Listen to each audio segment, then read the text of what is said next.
Right, so Diane Abbott, Britain's very first black female MP, has been suspended from the Labour Party over a reply to an article posted in The Observer by writer Tomiwa Owalade titled "Racism in Britain is not a black and white issue, it's far more complicated." Now, this drew a response from Abbott, the published version of which read, "Tomiwa Owalade claims that Irish, Jewish and traveller people all suffer from racism. They undoubtedly experience prejudice. This is similar to racism, and the two words are often used as if interchangeable. It is true that many white people with points of difference, such as redheads, can experience prejudice, but they are not all their lives subject to racism. In pre-civil rights America, Irish people, Jewish people and travellers were not required to sit at the back of the bus. In apartheid South Africa, these groups were allowed to vote. And at the height of slavery, there were no white-seeming people manacled on slave ships." It's a horrible statement. It is an offensive statement. I call out racism and othering of such things all the time in my content, as regular viewers will know. So, of course, I needed to cover this as well. I can't be seen as not as giving the left a free pass, so to speak. However, when it came out, Diane Abbott swiftly issued an apology, as there had apparently been a screw-up. Her apology read, "I am writing regarding my letter that was recently published in The Observer. I wish to wholly and unreservedly withdraw my remarks and disassociate myself from them. The errors arose in an initial draft being sent, but there is no excuse, and I wish to apologise for any anguish caused. Racism takes many forms, and it is completely undeniable that Jewish people have suffered its monstrous effects, as have Irish people, travellers, and many others. Once again, I would like to apologise publicly for the remarks and any distress caused by them." This was sent out swiftly the same morning her comment came to light. Now, I look at this and I think to myself, yes, it is absolutely a horrible statement. Diane Abbott has apologised for it and did so swiftly, without need to be prodded to do so. So, do I think Diane is just another dishonest politician, as so many of them are, backpedaling? And no, I don't. Do I think the first black woman to become an MP is a racist? No, I don't.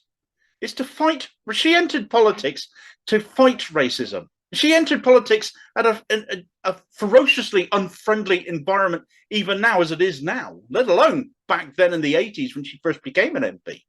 Do I think she's made gaffes before, and this amounts to another one? We don't, of course, know if it was she personally who sent this to The Observer or a member of staff, so there needs to be caveats there. We don't know who sent the wrong draft, but sure, she has made gaffes. People fixate on hers more than anyone else's, so maybe that proves her point a little bit. Why do apologies also never seem to count for anything anymore as well? She apologised. She held her hands up. Why is that never enough anymore? We've all had foot-in-mouth moments, yet it is she who has been repeatedly picked on for hers. She is the most abused politician online. Not my opinion. This was the findings of an Amnesty International report from 2017, who found that 51% of all online insults aimed at politicians were aimed solely at Diane Abbott. So what was she trying to get at here? What was the point trying to be conveyed by this? Quite simply that people of colour experience racism more than white people. That isn't to say there aren't black Jewish people or black Irish people, because of course there are. But you don't get white black people, albinism aside. So when we consider people of colour getting insulted for their skin colour, you don't tend to get the Irish or the Jewish typically being racially abused over skin tone. But instead, in their case, it is a matter of their nationality or their religion. Diane's letter was a cack-handed attempt at making that distinction. The letter in The Observer was, I think, in Abbott's view, directly comparing some of the racism experienced by some white demographics as equal to some black demographics. Bearing in mind this was an unintentionally sent draft, and I've no reason to disbelieve Abbott here on that. She's not a liar in my experience. She disagreed with the overall messaging in that article, and as a black woman fighting racism and experiencing more of it than anyone else pretty much, public figure, target for vileness on a daily basis as she is, I think she's justified in making a response to that. It's just that the version of that letter sent out makes it appear that she is very dismissive of those other groups. All of the aforementioned demographics experienced racism, not prejudice.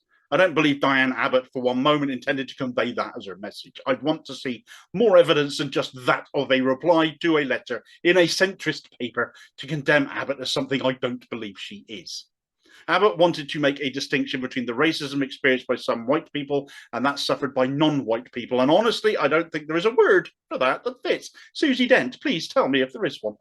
But that was, in my view, her intention, that she wanted to point out the hierarchy of racism, which will bring us back to her party, the Labour Party, and their oh so very predictable response to all of this, which I'll come to in a moment.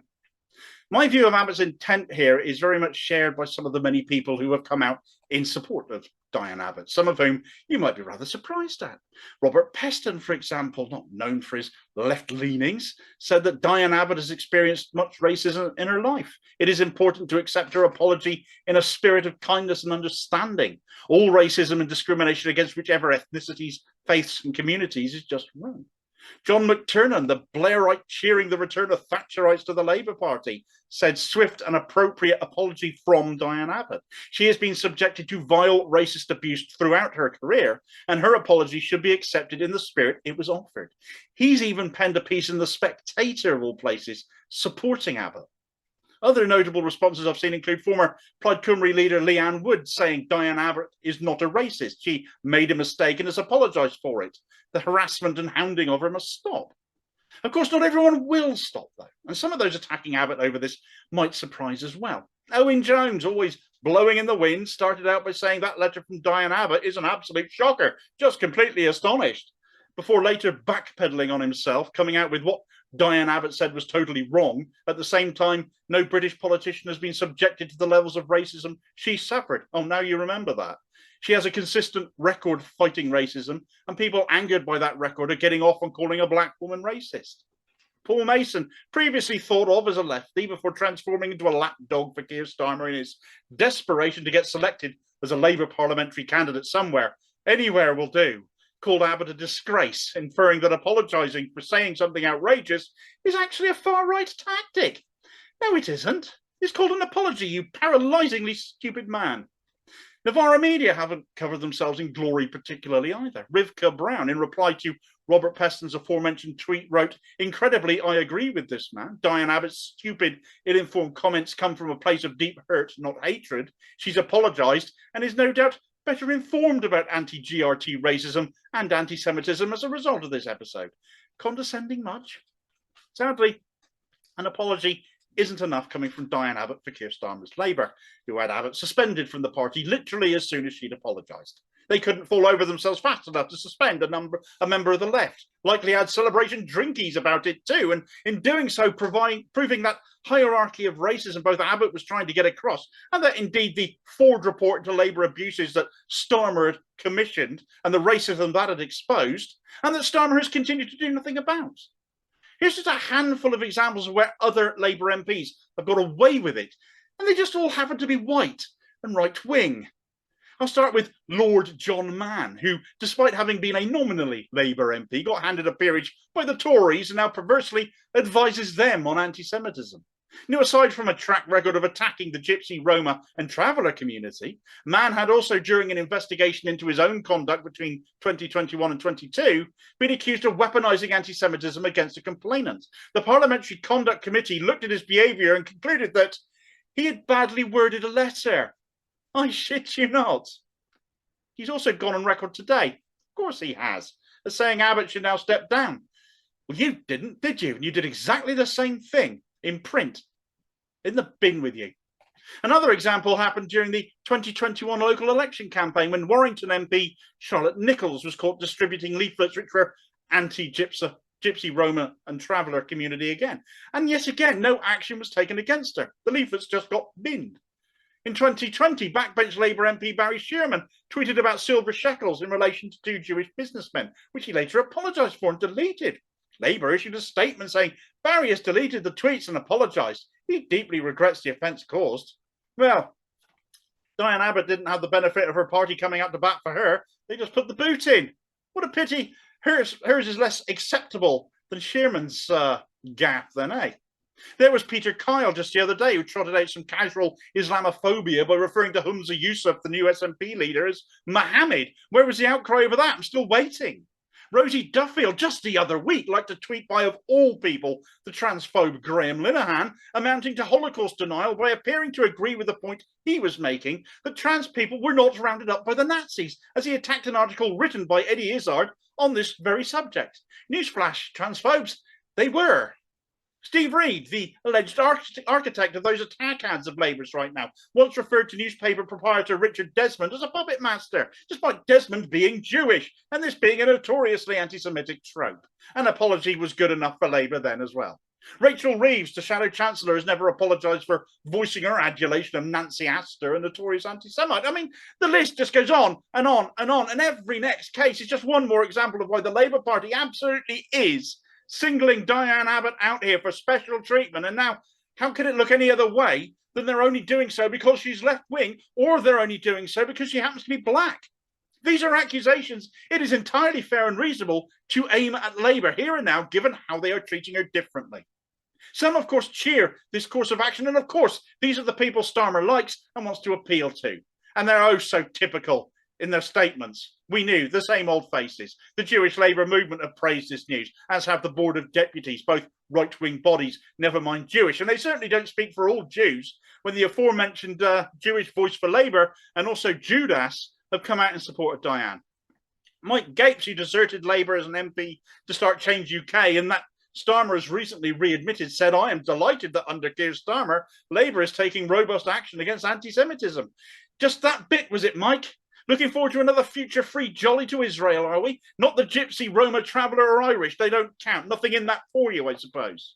The vile Jewish Chronicle hack Lee Harping, just one of several JC people commenting on this, of course, says he suspects we've seen the last of Diane Abbott's 36-year-long stint as an MP. Retirement has been a long time coming. So not even mentioning the issues with her statement, just delighting in her mistreatment. Luciana Berger has been on Murdoch Times Radio, of course, to put the boot in, because you just don't see her for any other reason, do you? Lots of white people putting the boot in there functionally when you see Abbott being treated like she is over a badly worded letter, and compare it to how others who have committed similar acts in the past have been treated. You are seeing the Labour Party hierarchy of racism in action, playing out for all to see across social media here and now today. If you're the right faction, if you're the right colour, you can get away with it. Diane isn't, so she can't. She's better than they are. Not perfect, she's proven that. But compared to what is left after they undoubtedly end up purging her, Labour will be worth a whole lot less without people like Diane Abbott in it. Thanks for watching. If you appreciated this video, please do hit like and subscribe. Leave a comment and hit the notification bell too so you don't miss the next one. Also look out for me on social media and other interesting stuff by clicking on the Linktree link in the comments below. And I'll see you next time. Cheers, folks.